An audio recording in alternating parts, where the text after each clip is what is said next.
बहराइच में आप मुसलमानों के घर पे एक नीचे भीड़ खड़ी है, डीजे बज रहा है, मुसलमानों को अनाप शनाप कहा जा रहा है। घर पे चढ़ के हरा झंडा उतार के मुसलमानों का और भगवा झंडा लहराया जा रहा है, तो फिर फूल तो बरसेंगे नहीं। जो हुआ तो यही होना था।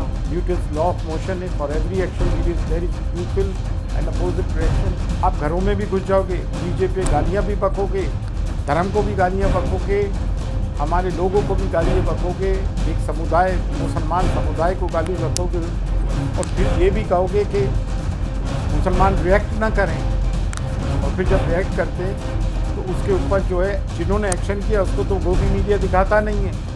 अगर हिंदू एक होकर रहेंगे तो फिर हम मुसलमान ये बात कहेंगे कि माइनॉरिटीज़ तमाम जो माइनॉरिटीज़ हैं वो एक होकर रहें। हमारी कौम बुज़दिल नहीं है। हम ये नहीं कह रहे हैं कि आप किसी को डराओ, लेकिन डरना भी तो जुर्म है। ना किसी को डराओ, ना किसी को से डरो। लिव एंड लेट लिव, प्यार मोहब्बत से रहो। लेकिन ये मुश्किल कर दिया है हमारा जीना। ये तो इंतहा हो गई। ये तो किसी भी डेमोक्रेटिक कंट्री में नहीं होता है। जबकि कहते हैं मदर ऑफ ऑल डेमोक्रेसी हमारे देश को कहा जाता है।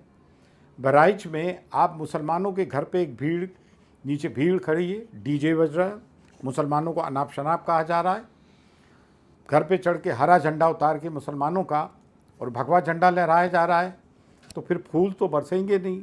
जो हुआ तो यही होना था। न्यूटन्स लॉ ऑफ मोशन है, for every action there is equal and opposite reaction. ये कुदरत का कानून है। आप घरों में भी घुस जाओगे, डीजे पे गालियाँ भी बकोगे, धर्म को भी गालियाँ बकोगे, हमारे लोगों को भी गालियाँ बकोगे, एक समुदाय मुसलमान समुदाय को गाली बकोगे, और फिर ये भी कहोगे कि मुसलमान रिएक्ट ना करें। और फिर जब रिएक्ट करते हैं तो उसके ऊपर जो है जिन्होंने एक्शन किया उसको तो गोदी मीडिया दिखाता नहीं है, और मुसलमानों के रिएक्शन को दिखा देता है। बाराबंकी में अभी क्या हुआ, पुलिस को इस मामले में सैल्यूट करते हैं।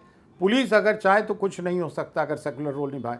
वहाँ पे भी डीजे बजा, मुसलमानों को माँ बहन की गालियाँ बकी, पूरे समुदाय को गालियाँ बक रहा है, हमारे धर्म को गालियाँ बक रहा है। वो तो पुलिस ने तत्परता दिखाई और 3 हिंदूज़ को गिरफ़्तार किया और 40 को 3 पे FIR लगाई और 40 को गिरफ़्तार किया।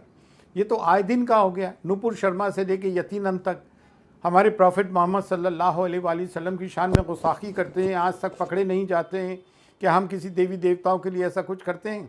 कोई हमारा धार्मिक जुलूस निकलता है तो हम किसी के मंदिर पे जाके हमारे हरे रंग के झंडे लगाते हैं कि हम डीजे बजाकर उनको गालियाँ बकते हैं, लेकिन किसी पे कोई कार्रवाई नहीं हो रही। मुल्क के प्रधानमंत्री खामोश, लॉरेंस बिश्नोई जेल से सुपारियाँ लेता है, नामचीन मुसलमानों को मारता है, कभी सिखों को मारते हैं। तो जब तक गवर्नमेंट का हाथ नहीं हो तो क्या ऐसा हो सकता है? मेरा एक क्वेश्चन है, क्या ये हो सकता है? क्या ये मुमकिन है? धर्म के अंदर क्राइम भी जोड़ दिया। तो ये तो धार्मिक एक जो है रैली ना हो के एक सांप्रदायिक रैली हो गई। आपने अपने लोगों को धर्म से हटा के जो है उनको कम्युनल बना दिया है, सांप्रदायिक बना दिया है। इसका नुकसान तो आपको उठाना पड़ेगा। हम तो कभी ऐसा नहीं करते। हमारे देखिए ईद पे नमाज़ पढ़ने जाते हैं, दरूद शरीफ पढ़ते हुए जाते हैं, खामोशी से लौटाते हैं। ईद मिलादुन्नबी सल्लल्लाहु अलैहि वसल्लम का जलसा निकलता है, खामोशी से जाते हैं, खामोशी से आ जाते हैं। ये एक तरफ़ा कार्रवाई हो रही है, घर बुलडोज़ किए जा रहे हैं। इसे इसराइली मैकेनिज़्म कहेंगे। 1967 में पहले गाज़ा में घर तोड़े थे इसराइलियों ने, वही पॉलिसी को अडेप्ट कर रहे हैं, उनकी पॉलिसी चला रहे हैं। वो तो एक बहुत छोटी सी जगह, हिंदुस्तान तो बहुत बड़ा है, एक कंपोजिट कल्चर है हमारा, डाइवर्सिटी है, यूनिटी एंड डाइवर्सिटी है, उसको आप बर्बाद कर रहे हैं। मोहन भागवत RSS के चीफ कहते हैं हिंदुओं से कि हिंदुओं एक होके रहो। अरे कहना ये चाहिए था देशवासियों एक होकर रहो। अगर हिंदू एक होकर रहेंगे तो फिर हम मुसलमान भी ये बात कहेंगे कि माइनॉरिटीज़ तमाम जो माइनॉरिटीज़ हैं वो एक होकर रहें। हमें भी फिर हक है बोलने का, तमाम माइनॉरिटीज़ एक होकर रहें। और मुसलमानों में जो जिन्होंने उम्मत को बांटा, जिन्होंने उम्मत को बेचा, तो मुसलमान उनकी निशानदेही कर चुका है। आज भी हमारे यहाँ ही देख लें, मैं जैसे कभी आवाज़ उठाता हूँ तो एक बात आती है मुनाफिकों की, हासिदों की, मुनाफिकों की और दलालों और मुखबिरों की कि ये मरवा देगा, ये मत बोलो, ऐसा नहीं बोलना चाहिए, अभी वक्त नहीं है, हिकमत अमली से काम लो। ये कौम को बुज़दिल बनाने वाली बात है। हमारी कौम बुज़दिल नहीं है। हम ये नहीं कह रहे हैं कि आप किसी को डराओ, लेकिन डरना भी तो जुर्म है। ना किसी को डराओ, ना किसी को से डरो, लिव एंड लेट लिव, प्यार मोहब्बत से रहो। लेकिन ये मुश्किल कर दिया है हमारा जीना मुसलमान। अब हम FIR, प्रोटेस्ट, प्रोसेशंस भी करके देख चुके, अभी तक नुपुर शर्मा से लेकर ये बंद नहीं हो रहे। अभी जैसलमेर की तरफ भी किसी ने प्रॉफिट मोहम्मद सल्लल्लाहु अलैहि वसल्लम की शान में गुस्ताखी की है। कब तक हम ये सब चीज़ें बर्दाश्त करते रहेंगे? गवर्नमेंट से हम ये सवाल करते हैं। हमारे साथ बातचीत करने के लिए हैं विश्व हिंदू परिषद के अंतर्राष्ट्रीय अध्यक्ष आलोक जी। आलोक जी, बहराइच में जब से हिंसा हुई है, लगातार अलग अलग लोगों की प्रतिक्रियाएं आ रही हैं, बयान आई हैं। बहराइच हिंसा पर अंजुमन कमेटी के जो चिश्ती हैं सरवर जी, उनकी प्रतिक्रिया आई है और वो कहीं ना कहीं कह रहे हैं कि ये जो क्रिया हुई है, ये क्रिया के प्रति विपरीत प्रतिक्रिया है। यदि कोई झंडा हटाएगा तो फूल थोड़ी बरसेंगे, इस तरीके के बयान दे रहे हैं। क्या कहेंगे? और वो ये भी कह रहे हैं कि ये तो होना ही था। तो क्या इसमें से ये समझा जाए कि बहराइच में जो हुआ है वो स्पॉन्टेनियस नहीं था, इसके लिए उन्होंने प्लान किया था, तैयारी की थी, और ये सोच समझकर किया हुआ काम है। और अगर ये माना गया तो इसका इम्प्लीकेशन ये होगा कि जिस व्यक्ति की अंदर खींच के हत्या की गई, जिसके पूरे शरीर को छलनी कर दिया गया, जिसके ऊपर घाव के निशान हैं, वो सब ये कहने वाले लोगों ने कंस्पायर करके किया है। दूसरी बात ये है कि उन्होंने जो आरोप लगाए वो सच नहीं।